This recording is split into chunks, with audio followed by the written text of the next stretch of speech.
Hello everyone, welcome back to my channel.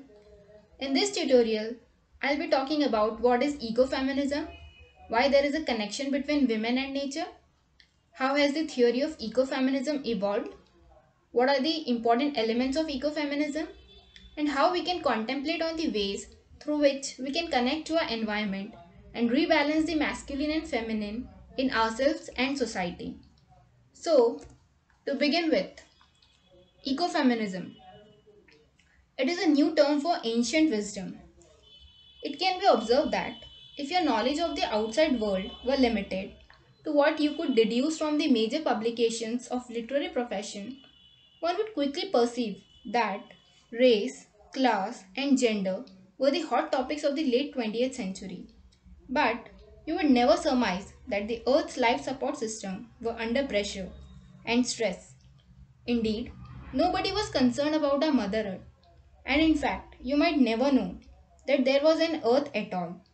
In opposition to that, if you see or if you were to scan the newspaper headlines of that period, you would mostly learn of extinction of species at an unprecedented rate, release of a liquid petroleum hydrocarbon into the environment, poisonous waste pollution, fights over public land use, a growing hole in the ozone layer, protests over nuclear waste rubbish piles, prophecies of global warming, loss of topsoil, acid rain, destruction and demolition of the tropical rainforest, wildfire in Yellowstone Park, medical syringes washing onto the seasides of Atlantic beaches, illegal dispose in the West, a nuclear catastrophe, various new auto emission standards, poverty, famines, droughts, floods, cyclones, UN Special Conference on Environment and Development, United States President declaring that the 1990s as the decade of the environment,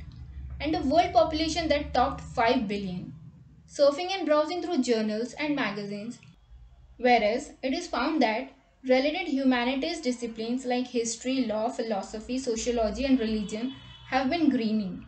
Since the 1970s, the literary studies have seemingly remained unhued by environmental concerns, and whereas the social movements like the civil rights and the women's liberation movements of the 60s and 70s have revolutionized literary studies, it would be seen that the environmental movement of the same has had little impact.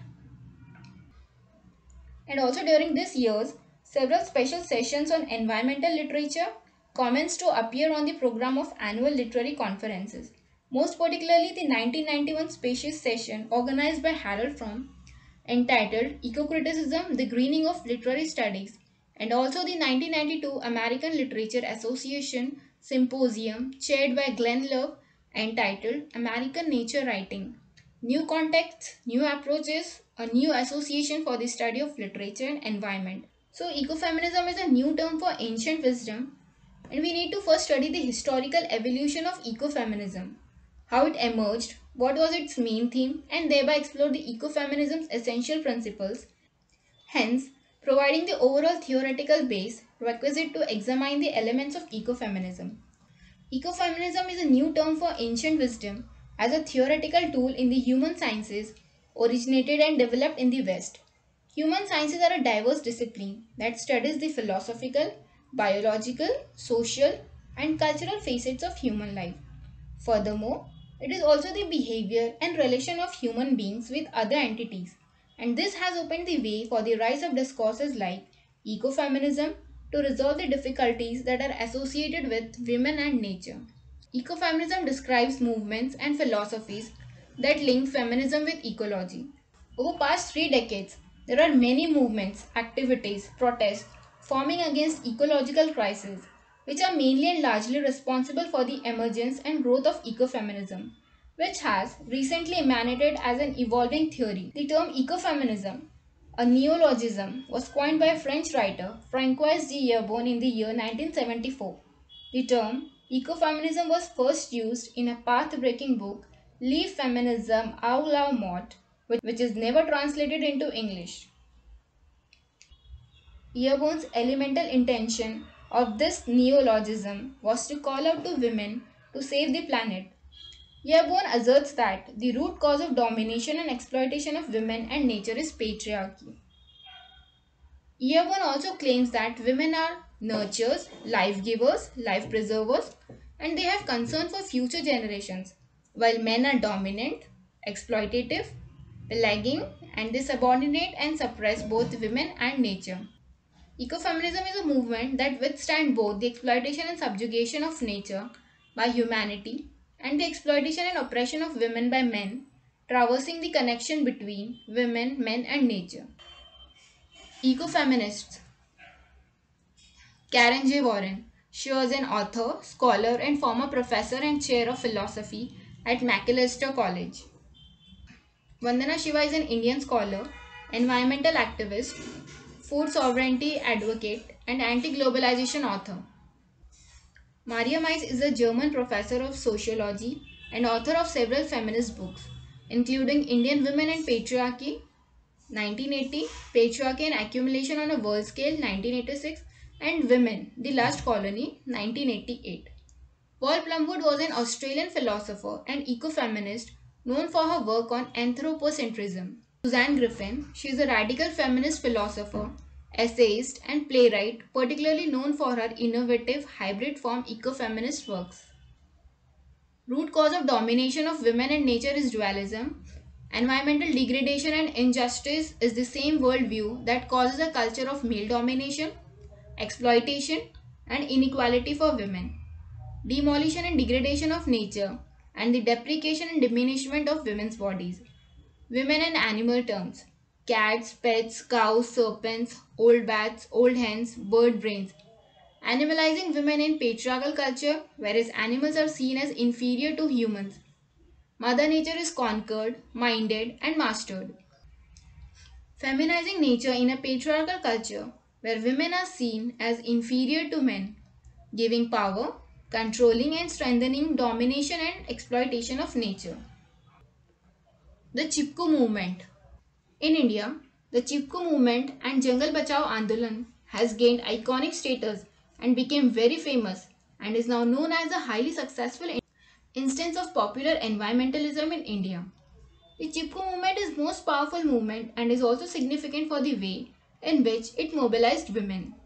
The Chipko movement was launched in Gopeshwar in Chamole district, Uttarakhand in 1973 and carried about the concept of tree hugging to stop activities such as illegal cutting of trees, deforestation, lumbering, and mining.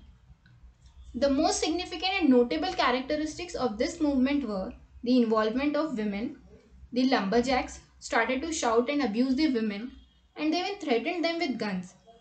The women then started a peaceful protest about the hugging of trees to stop them from being felled. The women were so much involved in this movement that they kept an all-night vigil guarding the trees from the tree cutters, and a few of them who were unable to do anything left the village. The Chipko movement was the strongest form of opposition against rampant cutting of trees and deforestation, where people affirmed their rights over nature, solemnly promising to protect it. You can see this is the comprehensive list made by Wall Plumwood, in which she talks about human nature dualisms. So first is culture versus nature, reason versus nature, male versus female, master versus slave, reason versus matter, rationality versus animality, reason versus emotion, mind, spirit versus nature, freedom versus necessity, universal versus particular, human versus nature, production versus reproduction, public versus private, subject versus object, and self versus other. If we read horizontally, each side represents a hierarchy. They not only represent hierarchy, but they also link each other vertically, and in that way form a commonly strengthening structure of domination. Moreover, Plumwood also accentuated that the domination is at the same time associated together in a web-like network. Hence, dualisms are connected to each other, and a list of human versus nature dualisms exhibits how this power model is intersectionally played throughout dualisms. Sites of oppression and suppression: racism, colonization of virgin landscapes, exploitation of women's bodies, industrial working conditions, commodification of women's bodies, cosmetics industry, women's liberation from male domination, exploitation of the flora and fauna, degradation of the natural world due to modernization, development, processes and progress. So now I'll come to the conclusion. Ecofeminism is a crucial issue for writing literature since post-colonial era. It focuses on inescapable connection of ecofeminism and post-colonialism. From people all over the world, especially the women folk are suffering from the results of industrial practices.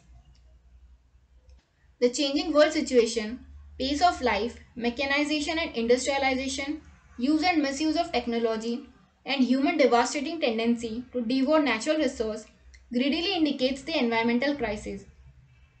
We must change the fact of power-based relationships and hierarchy and move towards an ethic based on mutual respect. We must move beyond power. We must work to rebalance the masculine and feminine in ourselves and society. Hence, it becomes important to contemplate on the ways through which we can connect to our beautiful and surrounding nature. Therefore, in order to end this domination and exploitation meted out towards women and nature, men should come forward and start taking the initiative to examine and change the ways in which their own behavior might contribute to enable, ignore, or excuse all such forms because women alone cannot stop or resolve the problem of violence and exploitation meted out towards both women and the natural environment. So friends, I'll upload more videos on English language and literature. So if you liked my video, I request you to please like, share and subscribe to my channel for more upcoming videos. Thank you for watching.